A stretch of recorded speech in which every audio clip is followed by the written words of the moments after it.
I got really excited about the fact of first to market because there's a statistic that if you're first to market, you retain like 70% of the market share, which for CharCharms, I would say it's been very accurate that like, especially in retail, to get to where you're going, you have to cross a bridge, and that bridge is called cringe.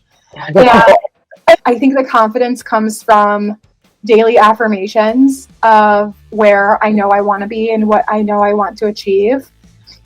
I think the number one thing is that if you put your mind to it, you can do anything.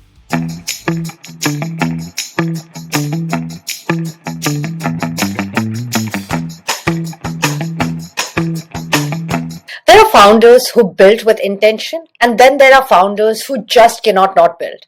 The ones wired for momentum, discipline, and that quiet but relentless kind of grit. Today's guest is very much the latter. Charlotte Trecartin started CharCharms at 20 years old in the middle of a pandemic with nothing more than a resin kit, some beads from Hobby Lobby, and a very specific thought. Why can't I hang this hair tie on my water bottle?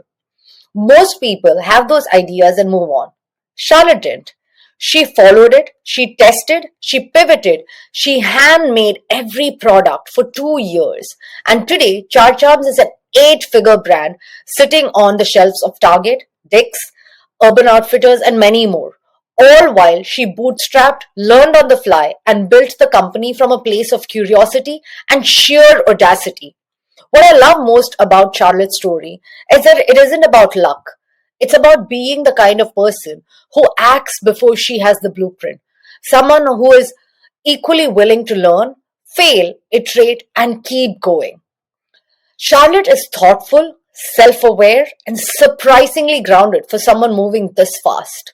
Her story is a reminder that you don't need a perfect plan. You just need the courage to start and the discipline to keep going. So let's get into it. Charlotte, welcome to Be Anomalous. I'm so happy to have you here. I've been following your story for a long time, and I'm really excited to talk to you. Absolutely. Excited to be here. Before we get started with CharCharms, tell us a little bit about yourself. Totally. So my name is Charlotte Trecartin. I'm the founder and CEO of CharCharms, and I am based in the Chicago suburbs. Born and raised here. I went to school here, and then I went to the University of Illinois in Urbana-Champaign, and now our company is based in the Chicago suburbs. How was your upbringing like? Did you think that while growing up you would be running a $1 million company? I hope billion, that one day. Billion, yes, yeah, getting there. One day for sure. So when I was in elementary school and middle school, I was straight A student, definitely type A in terms, very organized, kind of like took care of everything that I had to do for myself, very independent. So maybe those qualities started to kind of show through then of just like very hardworking. And in high school, same thing, like was on every single club, president of everything, cheer captain. But I didn't really know what I wanted to do for a career path. My mom passed away when I was young, and she was in finance. And so I thought, okay, well, maybe, do I go into business? I wasn't sure. So when I went to college, I was actually a bodybuilder at the time. So I was competing in bodybuilding competitions. I was super into fitness, and I figured, well, maybe I should just study exercise science. So that's what I did. I decided to major in kinesiology, and a year and a half into my college career at U of I, COVID hit. And so I was a sophomore and everyone was sent home. And so that was really a big pivotal time in my life. And I realized, okay, well, I have a lot more time on my hands. I may as well pick up, 2 more minors. So I minored in chemistry and business. Again, I still had no idea what I wanted to do. Maybe do I want to go into supplement development or be a PT or be a doctor? I had no idea.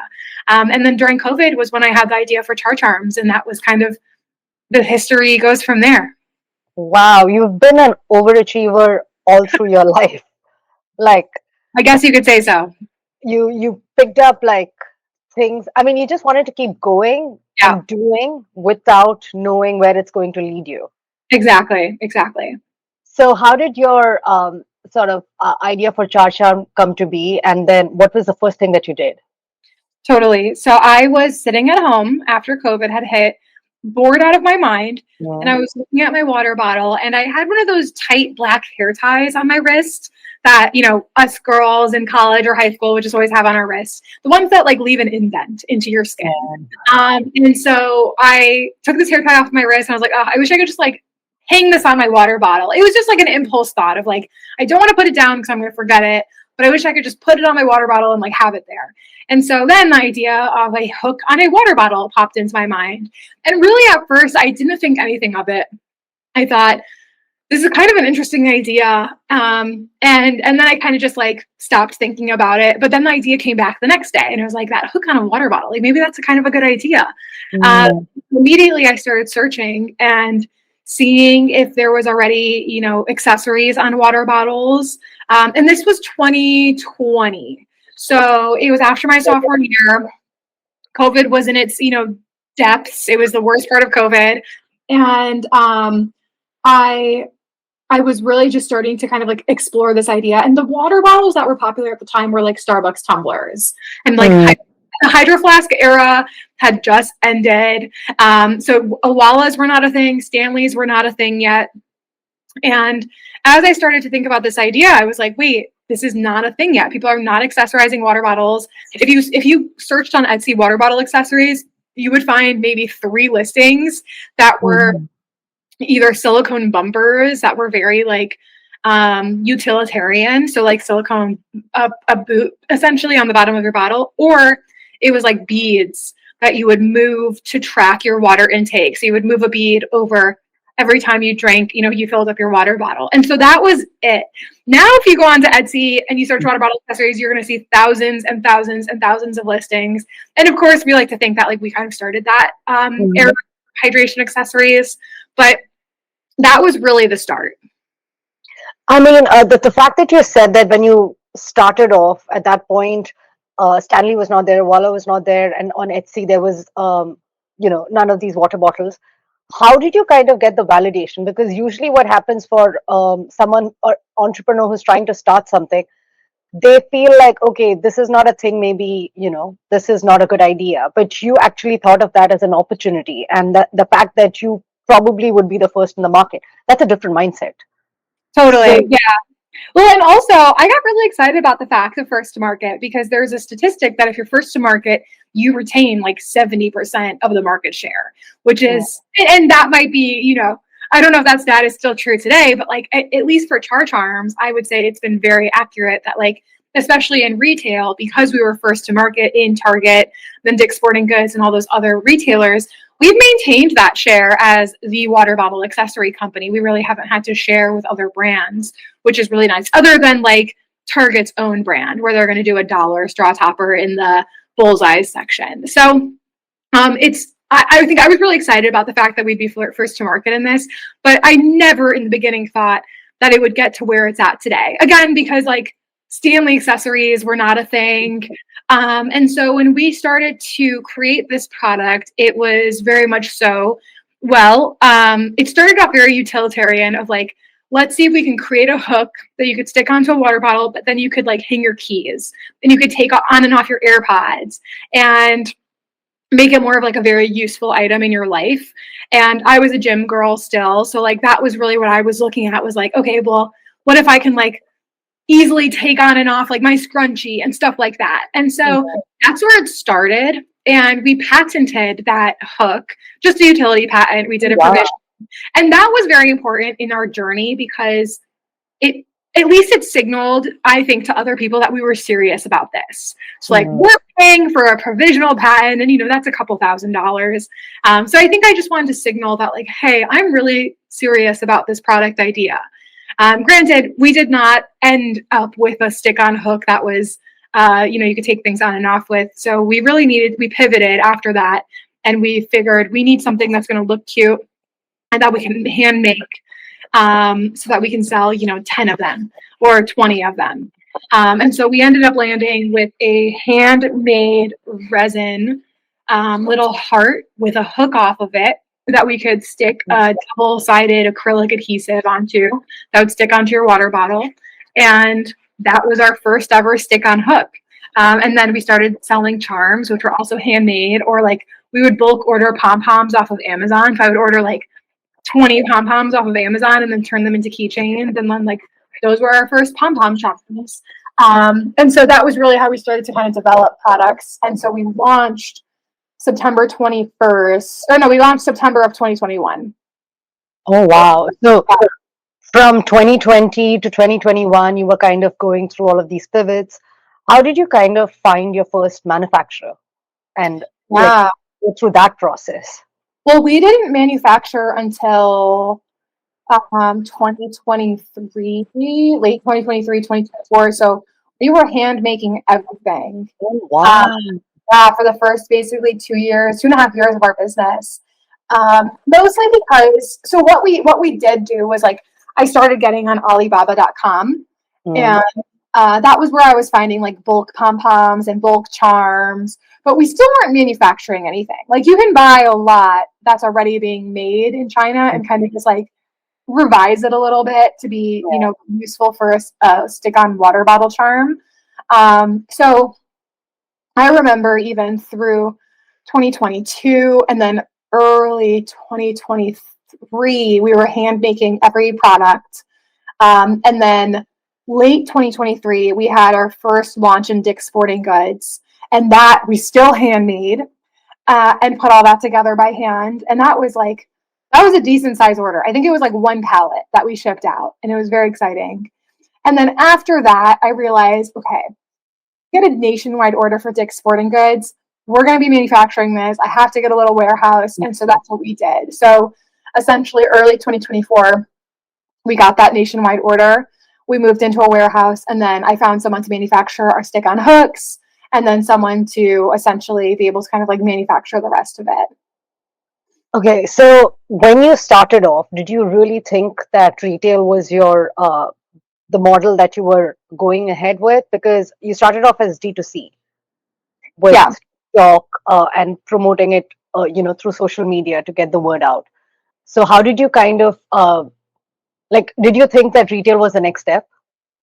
I wasn't sure. I definitely knew that I did not want to be this so-called dancing monkey on TikTok.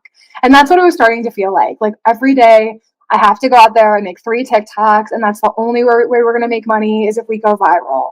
And so that definitely felt, I don't know, it wasn't the best feeling. And so there's nothing wrong with that, especially because like we definitely have built a great audience and are continuing to build a great audience. And there are creators out there that do a phenomenal job.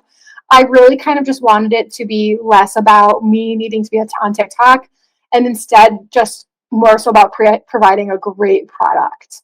And so as we grew, I knew I really wanted to go into retail, but I didn't quite know how. So I found a mentor from the SBDC, Small Business Development Center here in Illinois.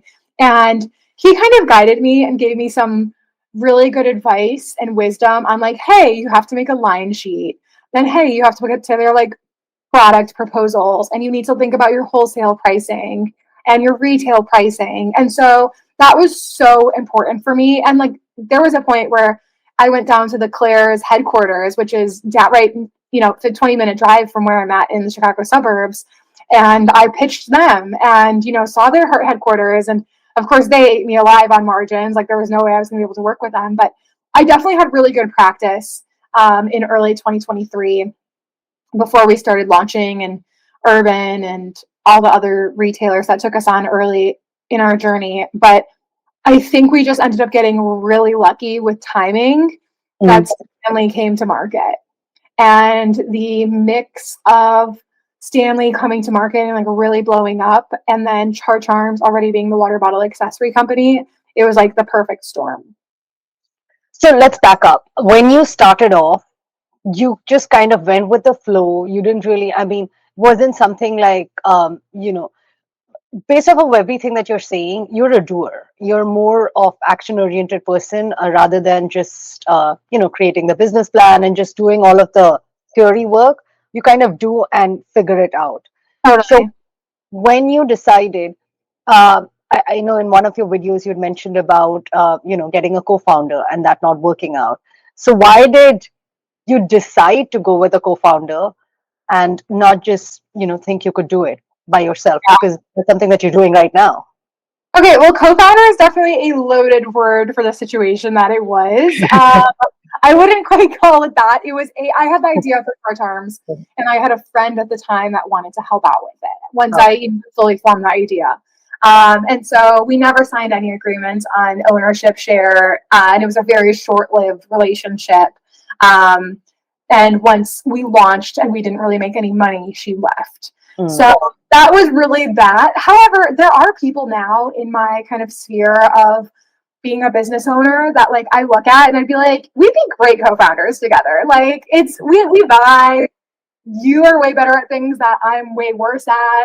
And so although there are a lot of co-founder horror stories and probably more than I can imagine. I mean, my own boyfriend has a co-founder, and when I hear them having to discuss something, it's like nails on a chalkboard, because for me, like I could just make the decision immediately, but for them, they have to discuss it for 20 minutes. Yeah.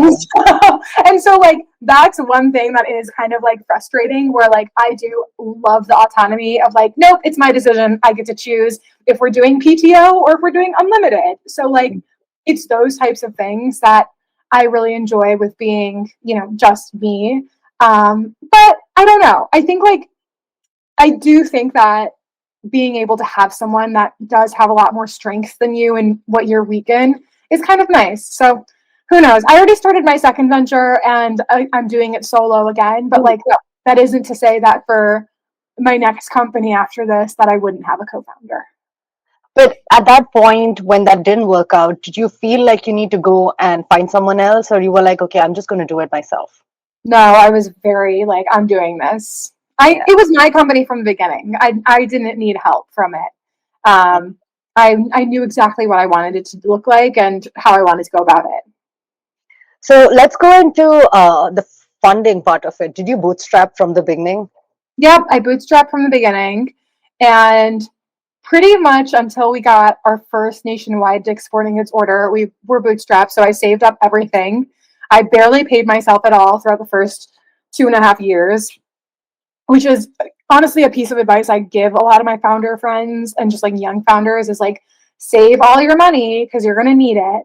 Like, don't take money out, even on your first $1 million year. Like, don't go buy the Porsche just because you can. And that's definitely been a lesson that like I'm very glad that I have followed.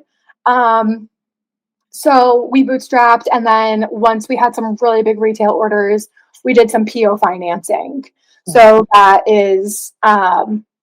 was really necessary for us because like I didn't have $500,000 in cash to like pay for product. So that was important in the early part of our journey, and now we're cash flow positive. So we just cash flow everything. Did you learn everything about finance through starting your business? Yeah, but I still know nothing. Like I still am like, I'm like very, very beginner level in finance.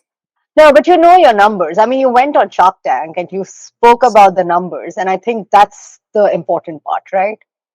Yeah, definitely. I mean, I for sure, when I first started CharCharms, I spoke with a founder that was maybe 10 years older than me, and he was running a company for a couple years. And I asked him, what's your number one piece of advice?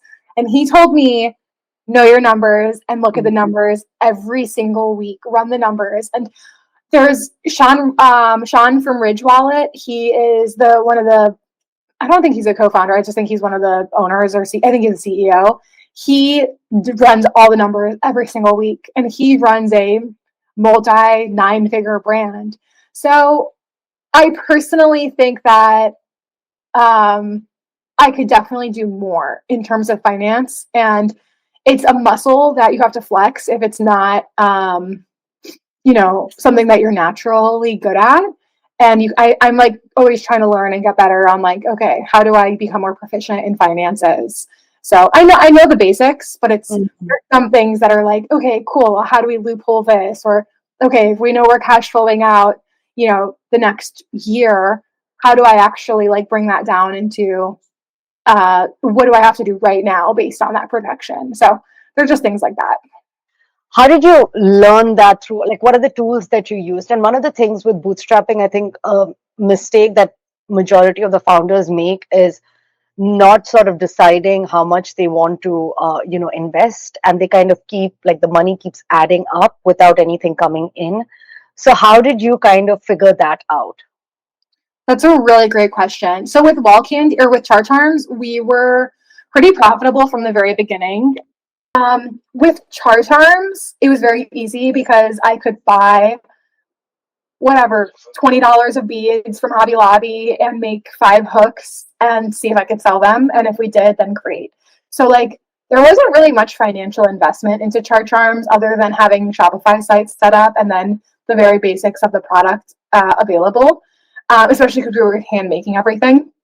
Now, my second company, Wall Candy, I do a weekly Substack on like how much money we've invested, and so that's a different situation because we've invested almost 20K into this brand between branding and design and manufacturing of it. And I also share how much we've made, and we haven't made that much, so we're still kind of in the hole.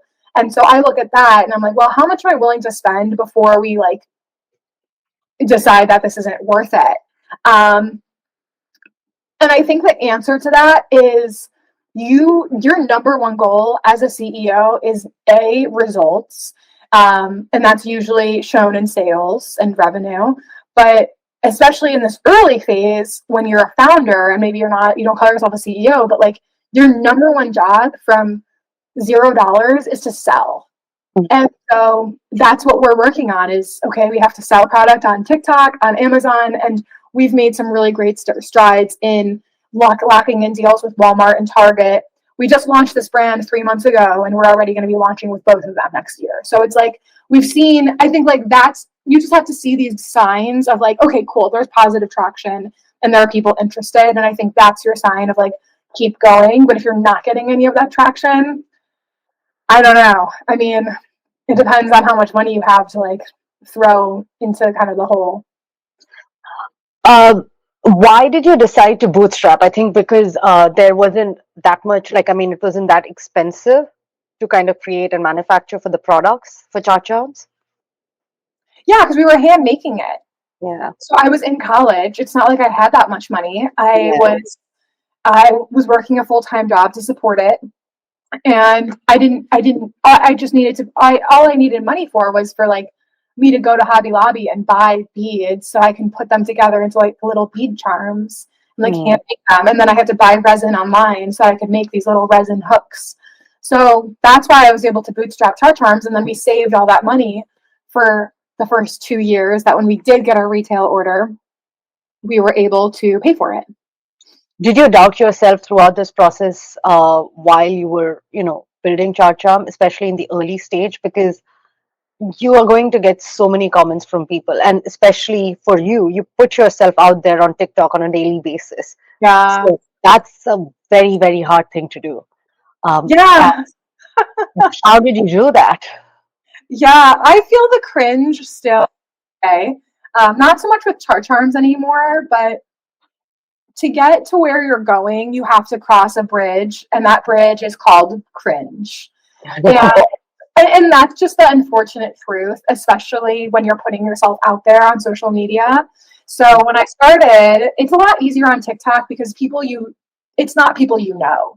At least on Instagram, like I'm building my personal brand on Instagram right now, and I'm posting every day and posting content that is a little bit cringeworthy, but like hopefully goes viral. And so that's harder because it's everyone I know that follows me is on there. And so I don't know, like there's definitely people that don't like the content or maybe they think it's weird and they send it to their friends and like talk bad about me behind my back. But I know that like I'm the one that's growing my following because I'm really trying and pushing and putting effort into it. And with CharCharms, oh my God, I still think people are probably like, what is that girl doing? Like water bottle accessories. So I still am in the mindset of like, it doesn't even matter. Like I'm just here learning how to be a business owner. That is why I'm building CharCharms. But that takes like courage, and to be able to get through that process and also, give yourself that importance more than the people that's watching, and, actually have that confidence and belief in yourself that what you're doing is going to lead somewhere, right? Yeah, I hope so. I think it'll lead somewhere. Yeah, absolutely. It helps when you have profit and that when you make more money than like everyone you know. So that's like a positive sign. I think the confidence comes from daily affirmations of where I know I want to be and what I know I want to achieve. And also just being able to, I think really what drives me is being able to learn on a daily or weekly basis. And so that's what I tell all my mentors. Like, my number one goal is to learn. And what I've learned over the last 4 years has changed a lot from season to season. The main focus is. And right now, my main goal is learning how to be a really good leader. We just hired our eighth full-time employee. And so, like, Congrats. so like for me, there's a lot of leadership lessons to learn. And I hired a business coach to kind of like help me through tough situations where it's like, okay, how do I even approach this? And one example that I mentioned earlier is like, we're going from unlimited PTO in 2025 to now we have actual, PTO days in 2026. And so telling like, that's not good news that the team wants to hear. Like, how do I deliver that? And then answer questions and take feedback in a way that, makes sure everyone feels heard. So I think knowing that my mission is learning and getting better at being a business owner, because I'd love to be the CEO of a $1 billion company. And the only way to do that is to like start where I'm at and be the best CEO that I can of a 8-figure company. So, yeah. Have you ever felt underestimated because of your age or because, of your experience when you started off? Now now you've shown people what you can do. But when you started off, did you feel underestimated? Honestly, not really. I think maybe I underestimated myself, but I never felt like anyone was underestimating me. Okay, that's good. Yeah. So, and maybe that's just that I was naive to people that were saying things, but like there was no one who ever came up to me and I was like, I don't think you can do this. And even Mhm. if I don't think I would have ever listened to them. There were for sure moments in CharCharms over the last 4 years where it's like, holy SHIT, like, how am I going to do this or how am I going to execute on this?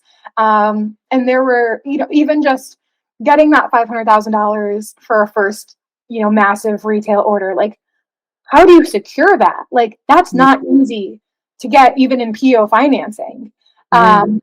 And how do you find a 20,000 square foot warehouse when you're right now in 400 square feet, but you need 20,000 in 6 weeks? Like, there were a lot of challenges that I was like, I don't know how I'm going to do this. And I think the number one thing is that if you put your mind to it, you can do anything. Like, my favorite example right now is that I really, really wanted to find a chess coach.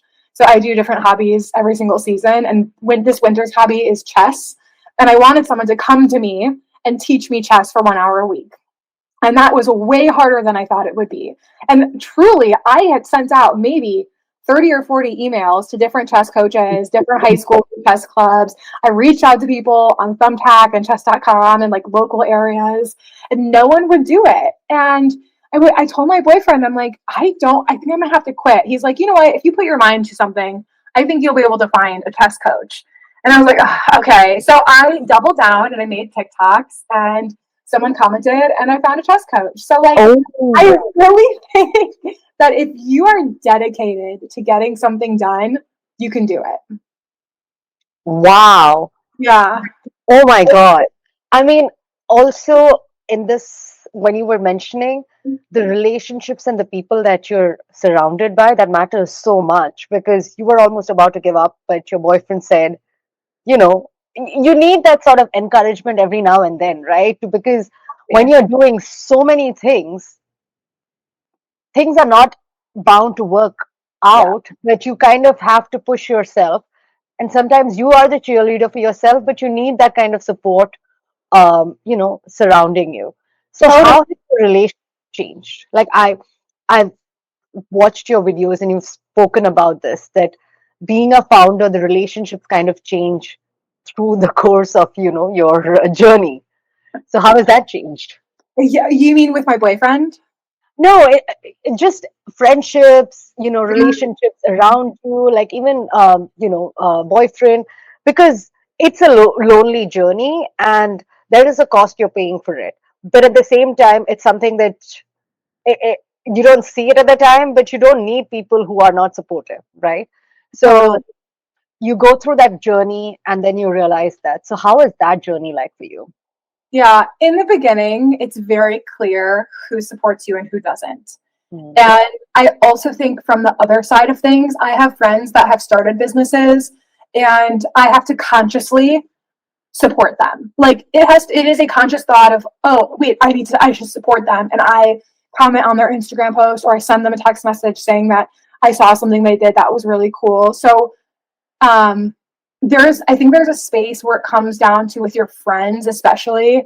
It's not that I definitely lost friendships because there were people that like didn't even follow my company's Instagram page. And Mm. like I was like, what? Like I post about this all the time and I talk about it all the time and like you never like yeah. So in general, I think like those people will drop off very early on. And then if you're on the other side of that and you have friends that are starting businesses, I do think it's really important to support that person and at least leave a comment or like their stuff on social media. So I think that's where friendships have kind of changed. In general, though, like once you really dive into a certain space and you're like, hey, okay, I do retail products. You're going to find other people that do retail products, or you're going to find other TikTokers. So I think a big part of that is networking and reaching out to people, cold Instagram DMing people and just saying like, hey, I love your stuff and what you do, would love to stay connected. And then you just stay social media friends until one day you meet up with them. So I think social media is so powerful with relationships. And then with my boyfriend, I mean, that he's been with me since I was hand making CharCharms in 2022. So he's been with me from the very beginning part of the journey. Or was it 2021? I don't even know at this point. 2022. It's been, yeah, 3 years. So I think on that side of everything, like when it comes down to relationships, if there has never been a time that he did not fully support me in my vision. I have never been questioned of like, are you sure you want to do this? Like, are you sure Mm. it's the right path for like you long term and being able to support a family and kids? Like, I have never been asked that in my entire life by him.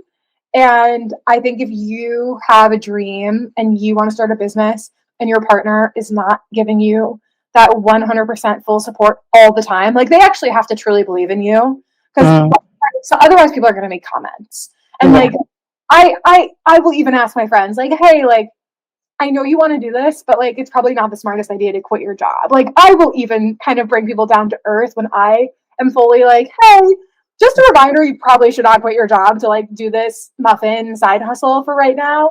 But I think your partner is the one that needs to like fully believe that you're going to make your dream happen.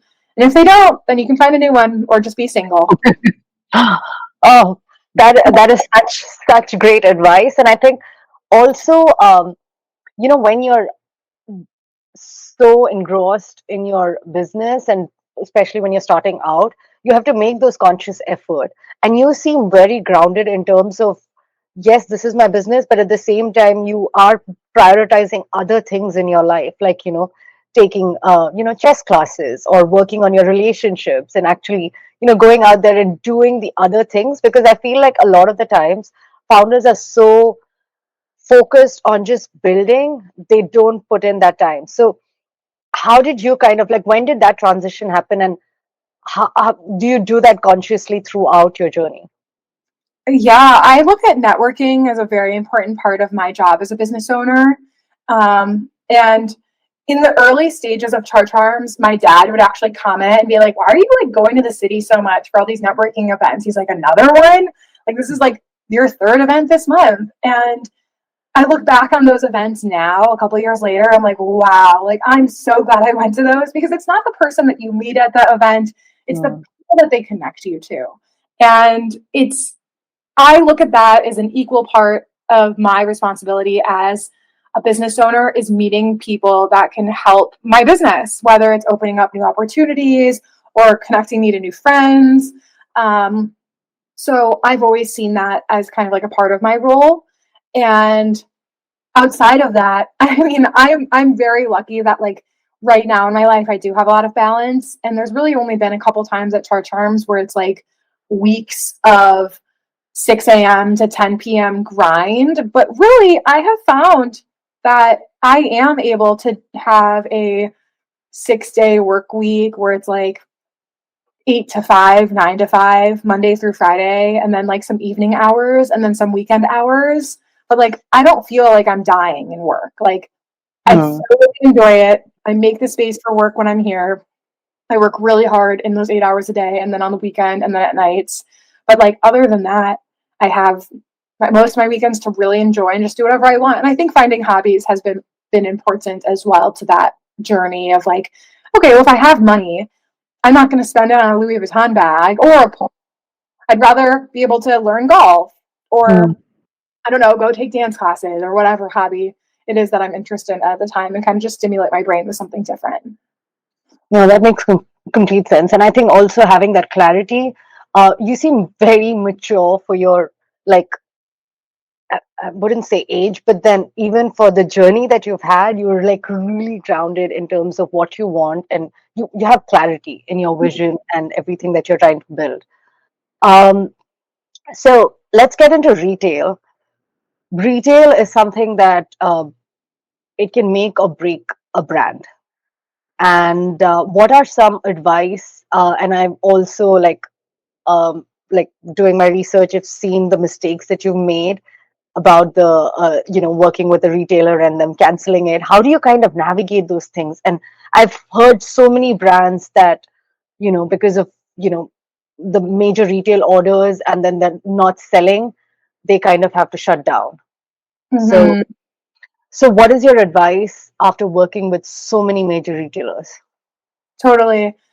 Ooh, this one's, I have a lot of advice when it comes to retail, especially because we've been primarily retail focused over the last year and a half slash 2 years. So, okay. So I think if you're a new brand entering into retail, the biggest pieces of advice that I have, I don't even know where to start. If you want to get into retail, I always tell my founder friends that you need to walk the retail floors every single week, once a week, and really have an idea of what the landscape actually looks like. Because a lot of us shop Walmart or Target and we are on the consumer side, but not a lot of us go in and study retail. And I do because I love it and it's a passion of mine. And I take pictures and I'm excited about what's happening in retail and new end caps. So I think that's the first step is like, if you want to get into retail, that's great, but like go in on a weekly basis as part of your job and spend every single Friday from 9 a.m. to 10 a.m. or noon, like going to different retail stores and like have an understanding of how they operate and how these stores look and different packaging and pricing and promos and all of that. So I think that's the first thing. And you're going to learn a lot about like where does your product live? What kind of pricing makes sense for your product? If you can't find a space for your product, could it even be in retail? So I think that solves a lot of these initial questions that many founders have in the very beginning. Once you're in retail, and like let's say you have that retail order that's coming, I think truly packaging is way more important than I put emphasis on in the beginning. I think I designed my own packaging for the first 6 months of retail orders on Canva. So like I was doing it myself, which is ridiculous. Now we have a packaging designer and like every launch that we do is absolutely beautiful and it looks so great for the set. But I kind of wish that, and of course I don't have any regrets, but I do think that packaging is really, really crucial. And if nice packaging from the beginning, it does pay off in retail because that's your marketing. Your marketing is packaging. Other than that, I mean, we are still fully organic as a brand. So like we've never run ads as a brand. So I'm not able to really speak to running paid ads to push organic. That's something that we're going to be starting in 2026 to kind of build our digital experience on our own website. And I'm not sure how that's going to impact our retail partners or Amazon or other channels. But when it comes to retail, I do know that most brands with budgets, they will run ads to like push customers to shop. something that I really thought when we first launched a Target was partnering with a lot of those Target influencers. And although I love them all and they're all amazing, you can very easily remake that exact same style of content on your own. So it's really not that hard to create that content, because if the product is right, it'll go viral. It doesn't matter if it's on your page or a Target influencer's page. And just to be clear, Target influencers are like at Target style, or like at, Target new pics. So it's these people that only post Target content. I for sure got caught up into paying Target influencers, and then realized like I definitely could have just done these myself. So that's a piece of advice I give to a lot of my founders that are launching in a Target or Walmart, is like, find the influencers that are posting viral videos and kind of just mimic that content in terms of exact same hook style, same sort of sound, text on screen, how they're filming, because there's really it's just a formula of how you put the clips together. And usually the videos will do pretty well if you post a good, couple of them. So that we just make our own now, and we'll see really good results. Also, other Target creators will just post our content for free. Like, we're not even asking, they're just going out there and posting CharCharms now. So I think that's a big part of the Target or just retail ecosystem, is these influencers that make money off of posting about retail. And then, I think my last piece of advice for retail is that, and it's funny, I just saw a LinkedIn post about this earlier, where it's like, retail wants brands that have a couple SKUs that can go on a shelf. So it's great if you have one SKU, but you're going to be able to make more of a statement with 3 to 4 to 10 SKUs, whether it's different colors or shapes or sizes or whatever. So I do encourage other founders that, like, hey, once you have your first product, you should immediately start thinking about what are 5 other products that I can include in this product proposal, because it just makes it so much stronger when you do launch and you're on a side cap and it's like, okay, great, it's not all just kind of the exact same thing.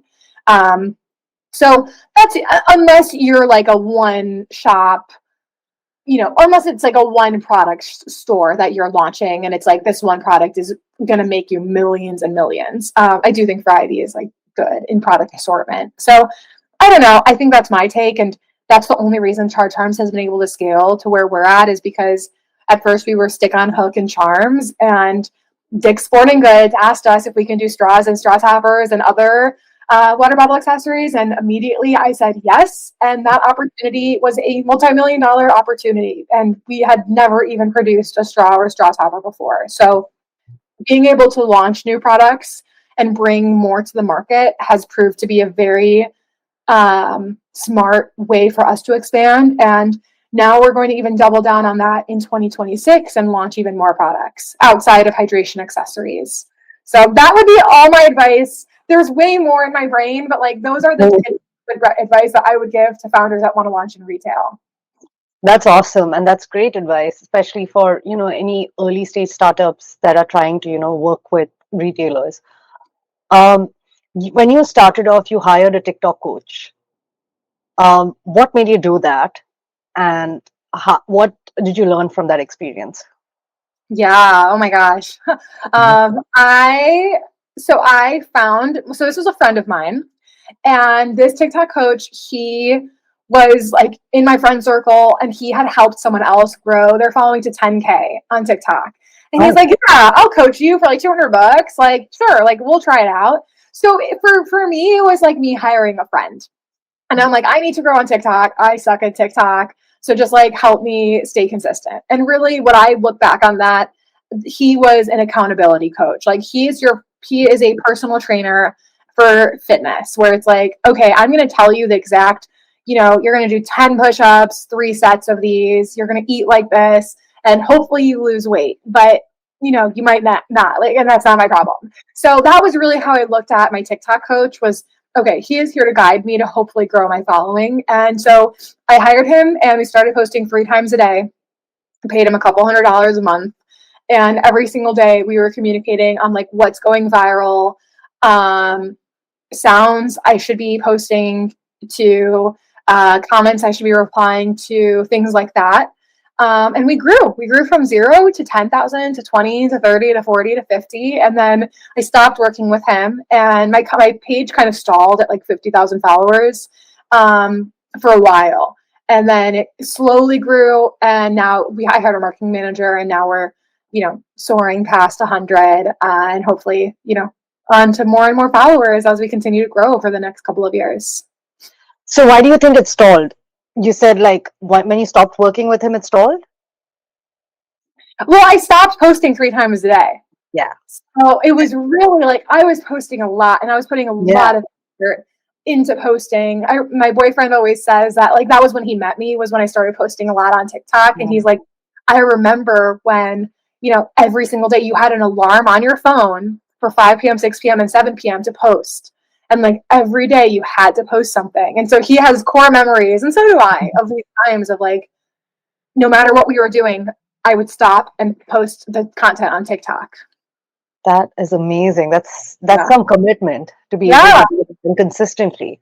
I think that's one of the things that I've also been learning, that prioritizing, no matter what is going on in your life, to be able to, answer what you want to do is extremely important. And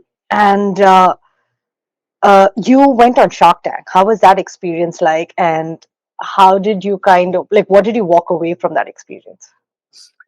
Absolutely. So on Shark Tank, it was a great experience. I would do it again if I could. Maybe I will. We'll see.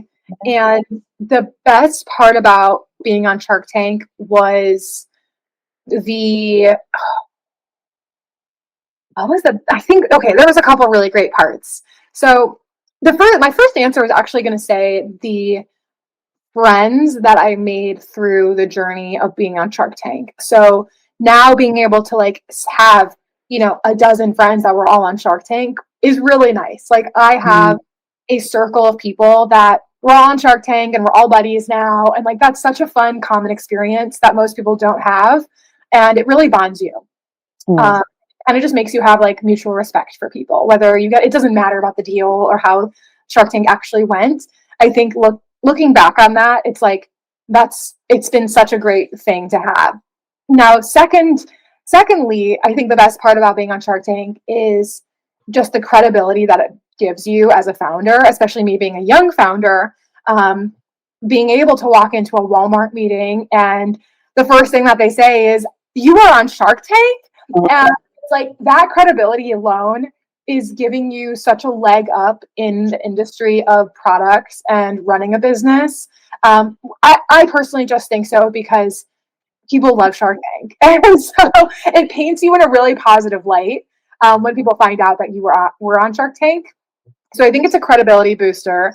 And for me personally, I mean, I wanted to be on it just to be on it. And I knew that it'd be a great experience and that I could have a really great product pitch.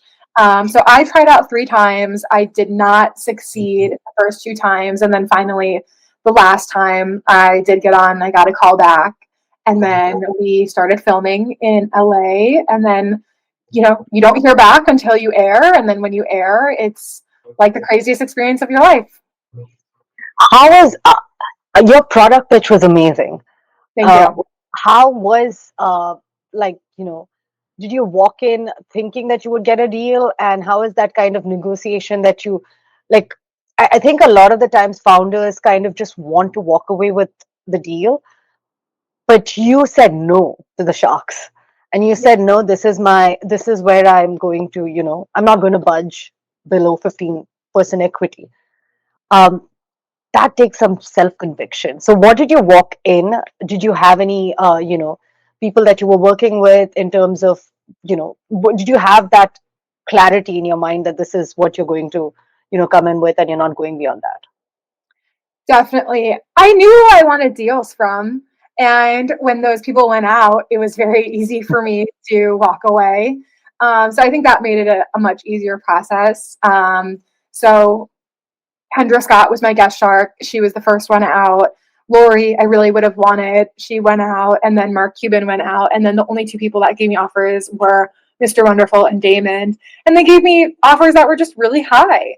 So in terms of like they wanted a lot of equity in exchange for the $300,000 that I was asking for. So it was very easy for me to walk away. And I also knew that when the episode started and we started filming, the first thing that was said was, this product is a load of crap.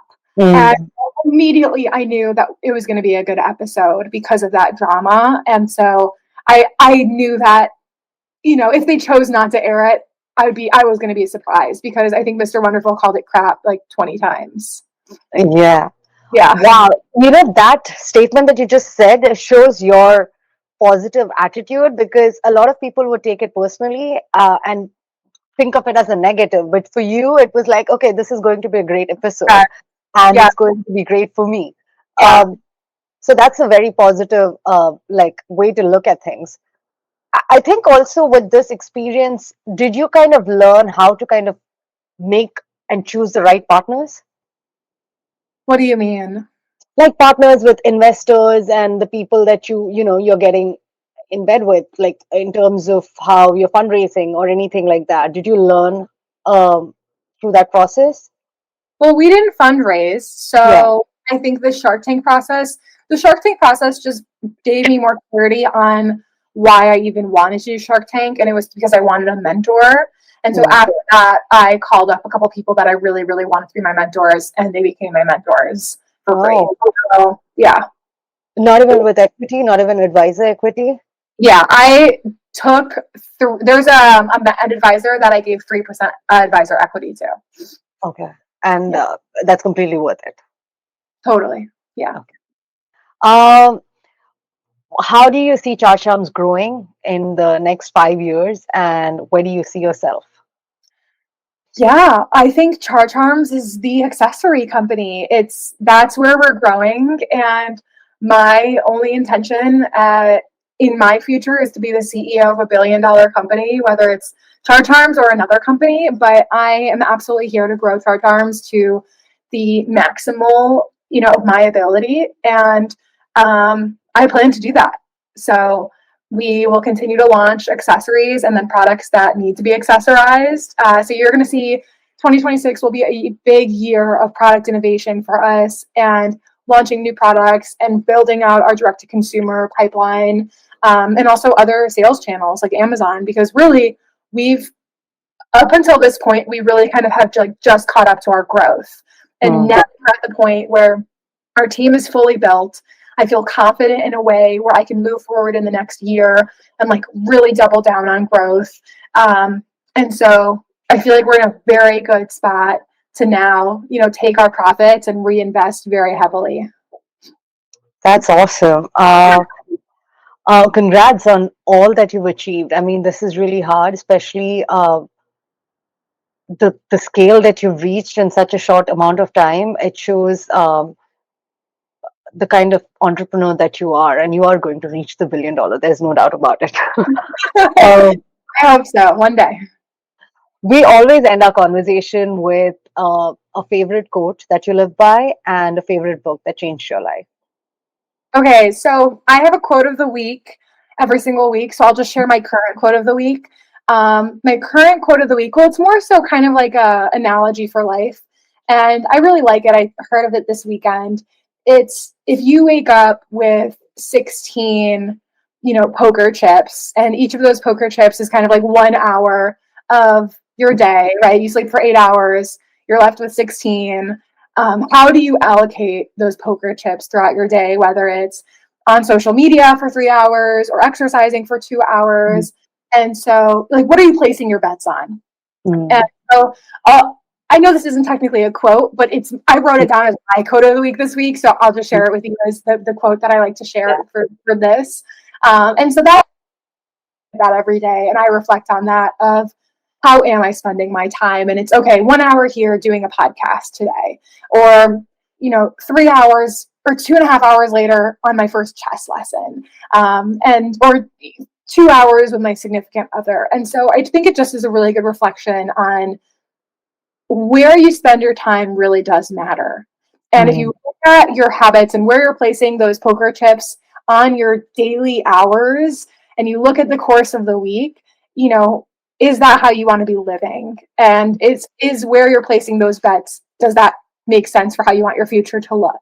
So that's my current non-quote of the week. And then a book that changed my life. It's funny, I just shared a picture of my current book, my book collection, because I have like 80 business books that I probably only read like 10 of them. And oh man, okay, so the first business book that I read was Mindset by Carol Dweck. It's a really good one, and I read it before right when I was starting CharCharms.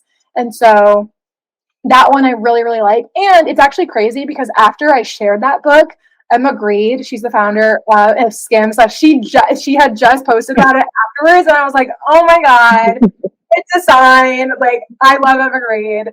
So I was like, wow, she's amazing. And she's talking about the same book as me. So if she's posting about it, it's definitely a good read. I'm reading that right now. It's been in the back of my mind to read that book. And then, as you said, Emma Grede posted it, and I was like, okay, I have to read it. No, definitely. No, it's so good. Yeah. Oh my God. Thank you so much, Charlotte.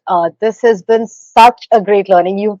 You've shared so much in the 1 hour in terms of like how to run a business and honestly just how to live life and the way have a positive attitude. So thank you so much for taking the time and actually giving us your precious time.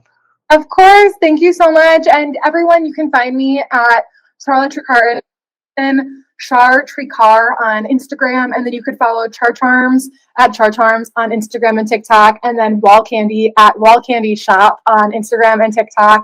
And if you're looking for some cute new stick-on hooks for a college girly or a high school girly or a teacher or a RA, definitely shop Wall Candy. It's our new brand. We just launched it a couple months ago. We're really excited about it. And Charms is all the accessories. So check out CharCharms. There's a great gift, stocking stuffer, everything basically under $20. So it's a great price point for the gifts. Definitely getting that for all my friends this holiday season. Amazing. Awesome. Thank you so much. Thank you. Thank you so much. Every time I talk to a founder like Charlotte, I'm reminded of something we don't say enough. Building anything meaningful requires courage, but it also requires character. Charlotte didn't wait for validation. She didn't wait for money or a team or the right time. She made things by hand. She learned as she went. She humbled herself, built her muscle for resilience, and kept showing up. Even when it meant being cringy on TikTok. Even when it meant outgrowing friendships. Even when it meant stepping into rooms she wasn't supposed to be in yet. That is the Be Anomalous ethos. It's not about being perfect. It's about being brave enough to bet on yourself before anyone else does. If Charlotte's story taught us anything today, it's this. Your ideas deserve a chance. Your pace is your own. And every step you take, even the awkward, uncomfortable, imperfect ones, shapes the entrepreneur you're becoming. I cannot wait to see where she takes CharCharms next. And to everyone listening, if this conversation sparks something in you, don't let it fade. Do the thing, take the next step, cross the bridge, cringe and all. And also, please subscribe to the channel. Until next time, this is Sai Menon from Be Anomalous. Be bold, be real, and be anomalous.